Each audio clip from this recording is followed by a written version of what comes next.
Welcome back to ADIPEC Energy Dialogues, a series of conversations we're bringing you in the run-up to ADIPEC 2020, taking place this November in a virtual format. ADIPEC Energy Dialogues are interviews with industry analysts, consultants, and industry participants on the leading issues of the day. And this episode will have a focus on digital innovation with emphasis on the services industry. And I'm absolutely delighted to be joined today by David Yager, who is an oil industry executive in the services sector. Also, he's an author of a book about the oil industry, and last but not least, an ongoing oil industry writer. And David, welcome to ADIPEC Energy Dialogues today. Thank you very much. Glad to be here. Now let's begin with your assessment of the readiness of the services industry to embrace digital innovation. How do you see the sector today? Having been in it for many decades, I'd say it's tearing right along. I think probably the biggest change in my career, which spans over 4 decades, was probably the latest crop of young workers, executives, and participants and managers that grew up with a handphone. That was probably the biggest switch. I think that actually technology, or the adoption of digital communications and technology, at one point had outpaced adoption rate because a lot of the people in the senior positions hadn't grown up with it. But that's all gone now, and particularly with this downturn, a lot of the older, more senior guys, if they haven't figured it out, they're not working here. And there's been a general downward pressure on the age group because the older guys paid more. So there's a great acceptance and application of technology. Actually, now that I'm back mixing it up with the clients again, I'm just stunned at the number of people don't even want to talk on the phone anymore. There's just nothing that can't be done by text, Zoom, or email. Just phoning somebody seems to, where I started, just seems to be out of it anymore. Everybody wants a documented record. So I would say we're late to the party compared to other industries, but right as the adoption rate is as fast as it can be and whatever people can afford. Now, what's driving that adoption these days, do you see? Is it economic pressures, such as improvements are related to cost? Is it the drive to improve asset utilization? Is it environmental sustainability drives? Is it the pandemic? Well, this predates the pandemic. I mean, it seems like eternity, but it's actually only 7 months old. But really, the reliability and cost would be the #1 factor. I think when I think of the oil patch, I also think of the field. So it's been coming up at multiple levels. First of all, communications, increasing of the cellular network, satellite uplinks, ways of talking to town. The idea that you could hook up a computer at the rig or the well site operation. Satellite uplinks were expensive, that's coming down. Cellular networks were terrible if they existed at all, that's coming down. So there's been a multi-pronged access. It's one thing in the city where you've got high optic or fiber optic or cable fast internet in the town, but the real secret was for the remote communications. So I would say that the speed at which data transmission from remote locations has improved, the technology has not been far behind. So everybody's just thrilled to be able to talk computer to computer, access the internet from everywhere. So it has really been, I would say, the infrastructure was probably, once the people in the business who'd grown up with the technology were ready, it was the infrastructure, and the infrastructure continues to move by leaps and bounds. So like I say, for someone who's been in it all their lives, I'm just stunned what you can do from the wellhead anymore. It's just fantastic. And in terms of the nature of services that you see, would you characterize some of those services as being further advanced than others, or has the industry been moving in a nice symmetry at the same pace? It really doesn't matter where you are. In the trucking, you wouldn't think of the trucking business as particularly high tech, but trucking maintenance is all digitized, GPS for field locations. I don't think there's really been anyone that's been left behind. It's the application that really drives the rate of adoption. Some equipment is pretty simple, just round pieces of steel, don't really lend themselves to digitization of anything, maybe a barcode on them for inventory control. But anything that moves has got a digitized maintenance program, probably GPS attached to it, certainly trucking communications. And of course, as you get out to the field and the application becomes more complex, the more things that are digitized. For example, I was we were looking at 4 sets of logs this morning simultaneously. We were working on a well where we had an open hole log, we had a bond log, we had a casing corrosion log, and we had a chat tool or a gas identification log. And so we had a conference call this morning, and the digital versions of all these logs are on the screen. It used to be you had to get out the library and a table 20 feet long, stretch all the logs out, tape them to the wall. Now you can chop out a segment of the logs. It's absolutely astonishing. So this is all electronically gathered data from 1, 2, 3, or 4,000 meters underground, and we can put it on a communal computer screen in a heartbeat now. It's again, it's phenomenal. Stuff you couldn't have done. That has got to be an absolutely massive productivity enhancement. I mean, that just being able to look at that much information in a group setting without having to drive downtown or everybody go to a meeting. Even if you're in the meeting, you don't have to be. The data comes in from the field almost instantaneously because of the volume. Again, a lot of this is high volume data, like a well log. Even the PDF versions is tough to get them under 10 megabytes. So the data coming in from the field, the systems can handle it. It's instantaneous transmission. It is the rate of adoption is more to do with the infrastructure, because so much of the calibration instrumentation, pretty well everything's wired up anymore. There's a sensor for everything. Just a matter of moving it around, putting it where it needs to be. And is this situation consistent globally, or do you see this as being specific to some basins over others? And because after all, some of this infrastructure you refer to might not be available in parts of the world. It's based on location and cost.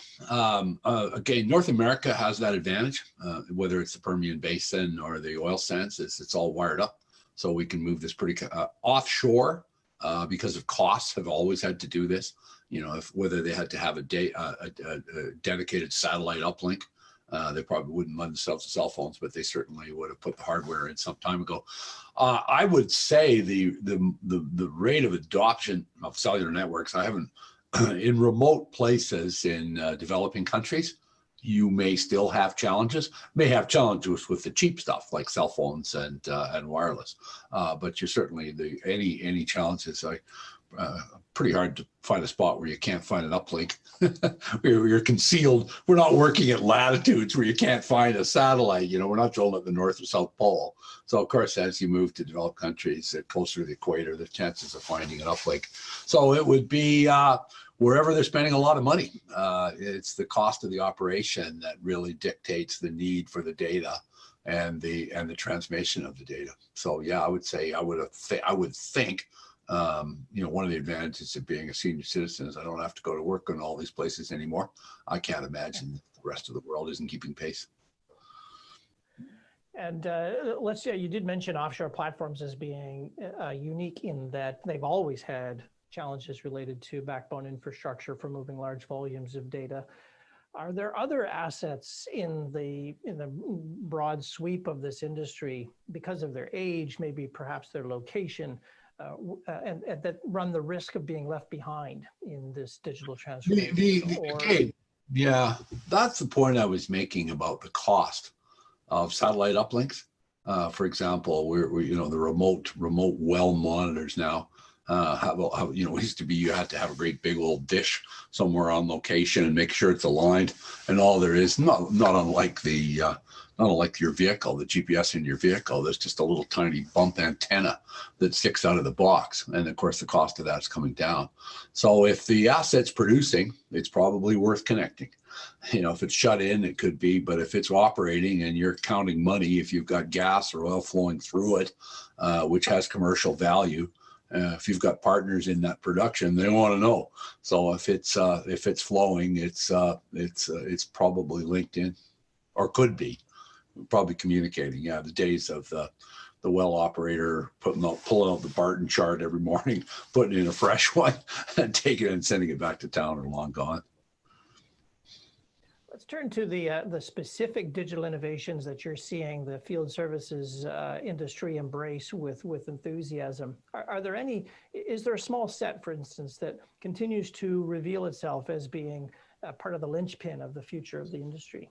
I would say production monitoring would be the area that that with the cost and availability. Okay, when I started out with well site electronics 20 years ago, there was big issues with voltage, CSA approved, was it class 1, div 1, where could you put it?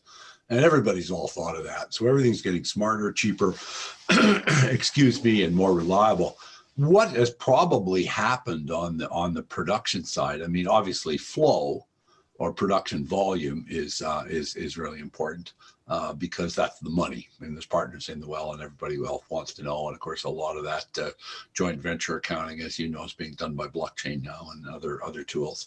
But with the actual performance of the wellbore, this is an area where I would say the technology, the data collection and transmission, is ahead of the CPU, the central processing unit, in the sense that the challenge with producing assets is, while the surface equipment may be the same and the trucks that service it, geologically, no two wells are really exactly the same. You know, if you drill say a pad, a 16 well pad in light tight oil country or something like that, if you've got 16 wells drilled by the same company and the same rig to the same specifications in the same place, the odds are pretty good. But what we learned years ago when we started horizontal drilling is the reservoirs are way less homogeneous than previously thought.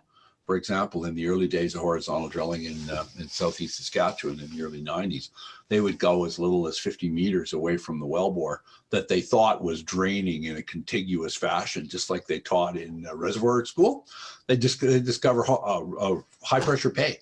There's stringers and faults. And often wells are drilled by different operators using different techniques, different hole sizes. So the fact is because of subsurface geology, which nobody ever really gets to see, there really are no two identical well bores in the world. And they all behave somewhat differently. So this is where the information overload, in my view, starts to break down, where you can get more data coming into the field. There's been no software written, or really reliable software written, that can think like an experienced production engineer. And so this is where the technology is in fact ahead of the industry itself. And I don't know, because of that, I don't know if and when that'll be solved. On the drilling side, you're using one machine, a drilling rig. So they've got all sorts of stuff wired up, you know, the bits and stuff. You can probably do that remotely and that data will make sense.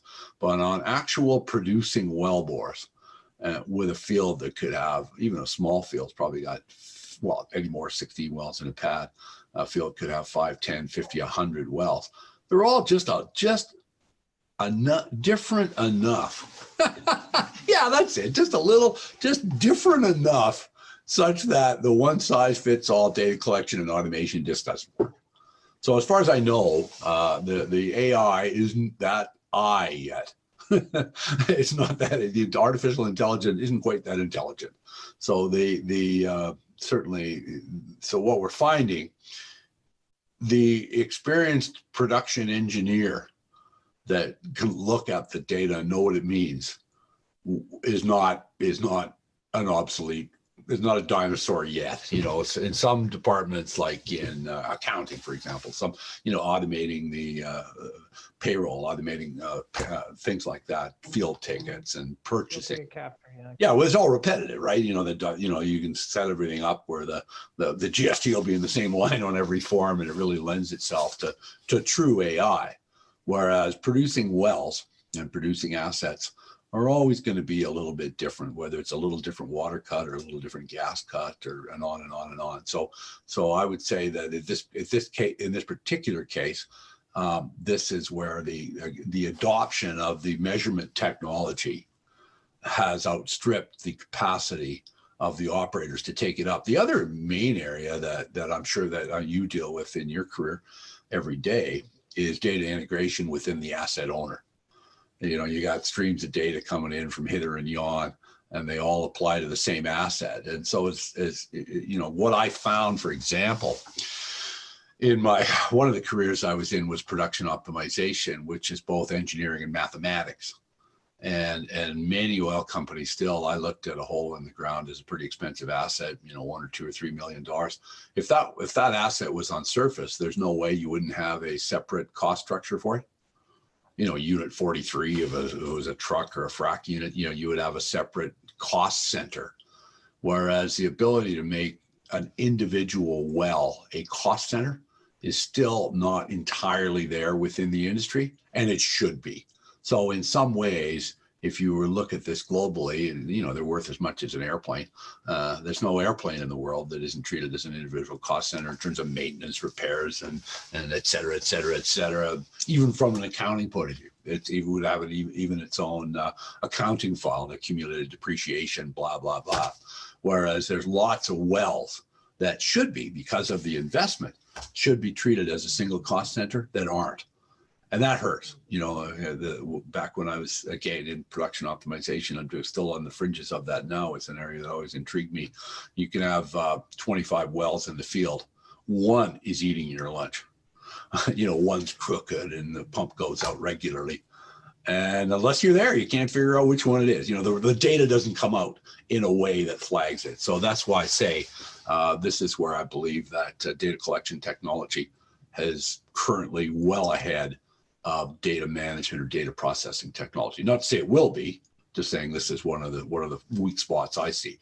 And the reason it's a service sector issue, ultimately, you have to understand the oil service industry is we exist to help the asset owner, the E&P company, with their assets. And so everything we do is related to helping them manage their assets. So yeah, we'll go out, wire the well up, or come up with another bright idea of more data we can send you, and we're happy to look at it if you want us to.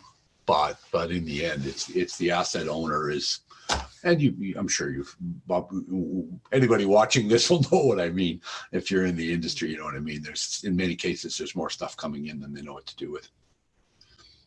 Well, you raise an important observation about the maturity of this industry in the management of its data assets and its data resources, and that the other industries appear to be significantly ahead, just using airplanes and aircraft as an example.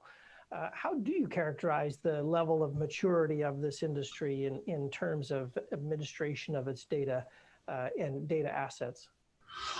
I don't think that other industries deal with this big a collection of diverse assets. I'm not blaming the industry, I'm blaming the assets. This is why I took the time to explain how each well is different, because it's got that geology component to it. If they were all stuff you could touch and feel on surface, if you could get the operations manual for every well was the same, you know, oh, didn't we tell you we got a kink in the well? Oh yeah, there's this bump in the drain hole when we got a little, you know, etc. It is a challenge, and there's the suggestion is made that the industry should be adopting AI and new technology more quickly. When comparisons are made, I'm not sure those making the comparison understand the degree to which these assets are different. That's it, you know, exactly. It's only recently with the downturn in 2014, for example, if you were to go into SAGD country and you had steam generators, there was the offshore industry got this years ago when they were building offshore platforms, all put together by the service industry, various components of what we call the service industry. It was only after multiple downturns they settled on a standardized design. And so if you go in, when oil sands was burning and turning, pretty well every company had to have their own design for a field separator, had to have their own design for a steam generator, even a compressor station. Only recently, after the 2014 downturn, has there been, and of course, information sharing was not done. I mean, I've seen guys in the service industry try to introduce and so that's the asset's fault. And part of it is the nature of the operators themselves. One place that I saw a lot of money spent was on trucking dispatch. And I'll give you an example. In the long haul trucking business, there's no way you'd come back without a backhaul. Like one-way truckers don't last long, right? If you're running a load from Calgary to Vancouver, if you don't have a road coming back, you have to charge so much you're not competitive. Whereas in the oil industry, you'll find there's an area where there's a bunch of activity. There's one drilling rig here and there's one drilling rig here. So there's a full truck going into one rig, an empty truck leaving another, and getting the oil companies to outsource this aspect of their business. Absolutely, share data. Yeah, so there's really smart people that have spent a whole bunch of money trying to build a platform, a multi-operator platform. The next step for the industry, in my view, would be possibly the way to enhance data sharing and automation and information management to achieve optimum efficiency. Is one of the things that oil companies insist on is they see to have their own operations departments, their own drilling departments, their own production departments, if you will, that well, there's our way. And so I actually have a slide deck. What is an oil company? And that is does the investor really care about the veracity of your procurement department? Or your drilling department? No, I don't care. They want to know how much oil you own. Yeah, what's it making, right? How much money we got in here? How much free cash have you got? So it could be that this could be, to answer your question fully, but besides the assets themselves, the behavior of the individual operators or oil companies, we call them operators in the service industry, the behavior of the individual oil companies and their notion that they have to duplicate this sort of logistical infrastructure could be the next barrier. That if they were to share not the confidential information, which is their well-bear, but the opportunity to outsource more of the logistics, which would really allow the information management. I use the backhauls, empty backhauls, and things like that around a regional procurement. There are still another layer of opportunities, and generally downturns like this extract the best. But yeah, there's a bit of the industry's been a bit frothy for some time, so there is a bit of empire building within companies. I'd say they're further ahead with this in the States than they are here. In the states, people like steel manufacturers have independent maintenance and outsource companies. That opportunity certainly exists in the E&P industry here in Canada. Let's turn the question to the impact that the pandemic is having on the services industry. How do you see the pandemic either propelling forward adoption of digital innovations or restraining the adoption of those innovations? I would say that there would be, if it costs money, they're restrained. Yeah, it's just the cash is so tight now. Everybody is sort of sub-turtled, as what we sort of went down to one level from 2014 for the next 5 years, and now we've gone down to another level yet, where I think that what I see, I've got I'm representing some new methane reduction technology. And I'm finding the oil companies themselves are focused way more on keeping the lights on than they are on doing their job. So they're way more focused on the balance sheet than their assets. And the service industry, the same thing. They just hoping this will end. So I would say the need for advancement and automation and efficiency has never been greater, but the available capital to execute has been the lowest I've ever seen, really. Yep, quite constrained. You touched earlier on how you saw some jobs changing. One of those was a generational shift. The older legacy workers whose formative years predate the environment of technology that we're now in have left the industry as part of this squeezing out that's happened with low commodity prices. But other jobs are now changing as a consequence because of the advancement of these technologies into these companies. How do you see jobs changing as you kind of project forward, say 3-5 years? How the jobs of the future in this industry will be fundamentally different? The field execution aspect of it, you got to go where it is. It's just not something you can automate. You can't, I mean, you still got to haul a drilling rig out to the middle of nowhere. You still got to build an access road. Absolutely. You still got to put a production facility on site. You still have to lay a pipeline. So the field activity aspects, the drilling rigs are about as I don't know if you can do much more with a drilling rig. I mean, wells that used to take the labor component of extracting or finding and extracting oil and gas has plummeted. Drilling, when I worked on the rigs around the end of the last ice age, drilling a 5,000 meter well used to take 90 to 180 days, and now it takes 10. And so they might have added one guy to each crew. It might be a 6-man crew instead of a 5-man crew. So the level of the amount of time it takes, the level of automation in many aspects of field execution has skyrocketed, and so the man hours is way down. The capital employed is up, and margin. So that aspect of it, but certainly from the office point of view, the producers or the operators have certainly bought into back office automation on the accounting side. So there's no question that can get better. There was a time not that long ago. I mean, it's if you're in the tech business, 10 years ago doesn't seem like long. It's an eternity. But I mean, and there was a time even at the beginning of the last decade when you couldn't get a field ticket signed electronically because the guy thought you'd steal his signature. I mean, just backwards, And so now, so that aspect, the back end flow, whereas the instantaneous field ticket, sign the ticket on the job, the field ticket's in, all the payments are done electronically. So there's been tremendous efficiency gained and labor force contraction on that side. But the actual process of driving a piece of equipment to the field and doing something, that's not automatable, that's not replaceable. So that would be where most of the people worked back when I was running service companies.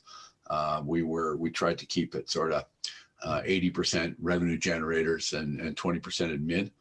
You may squeeze that to 90-10 now, but the field service side the physical aspects of it cannot be automated. Tremendous progress has been made. More will be made. Time is money. And so there is a tremendous amount of mechanical innovation on new systems and devices that would do the same job faster, less labor, less rig time, et cetera. That will continue forever. But the service industry is every time I was still running a fairly big company. We had 1,000 employees during the 08-09 downturn. We went from 0 to 0 in 90 days. Our cash flow went to 0. And that's so we had to let it was terrible, 300 people go just to keep the lights on. It was short-lived, frankly. We hired some of them back. But what that event did was show us we could generate the same revenue and higher margins with materially less people. And we automated everything at the time. Absolutely. We automated our field tickets. We've automated our finance reports. We actually, when we sold the company, the people came up from the States and they looked at what we had done with technology, with our IT department and accounting. And I could tell you the next day what our revenue was yesterday.